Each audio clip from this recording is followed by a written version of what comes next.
Mac 2017,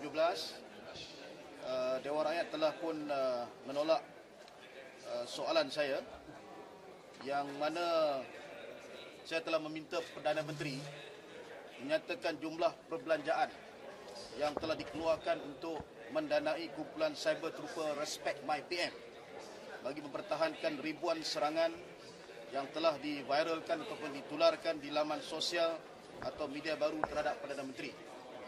Alasan yang ditolak kerana pertanyaan itu tidak boleh mengandungi apa-apa hujah, sangkaan dan sebagainya. Saya ingin nyatakan kekesalan saya kerana kita semua sedia maklum bahawa setiap posting Perdana Menteri ada beratus-ratus dan sampai beribu-ribu komen respect my PM. Dan kalau dilihat tindakan itu agak tersusun dan semestinya dilakukan oleh kumpulan yang diupah. Tujuannya jelas untuk menutup komen-komen orang ramai yang tidak henti-henti mengkritik Perdana Menteri 24 jam. Corak komen dan turutan akaun palsu yang digunakan menulis respect my PM secara berulang-ulang dan berterusan sejak sekian lama. Untuk membuat kerja-kerja mengampu ini bukan tugas mudah jika dilakukan secara manual. Perlukan beribu-ribu akaun Facebook palsu, sekaligus perlukan tenaga manusia yang ramai dan tentunya dana yang besar.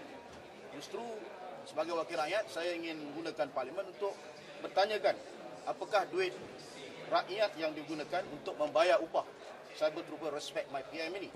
Jika benar duit rakyat digunakan, berapakah jumlahnya? Dan setiap orang rakyat Malaysia termasuk yang membayar cukai GST kepada kerajaan setiap hari berhak bertanya ke mana perginya setiap sen cukai yang telah dibayar kepada kerajaan.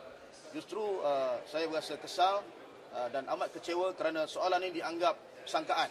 Walhal ini bukan sangkaan, ini suatu perkara yang berlaku dan kita ingin tanya berapakah sebenarnya dana atau wang yang telah digunakan. Pada saya, tindakan Cyber Trooper ini jelas memalukan negara Malaysia kerana Facebook PM boleh diakses oleh sesiapa saja dari seluruh dunia. Dan sebagai seorang Perdana Menteri, Najib menunjukkan langkah terdesak dengan mengupah Cyber Trooper ini untuk mengampu dan mengangkat diri sendiri. Ini satu perbuatan yang sangat memalukan negara kita.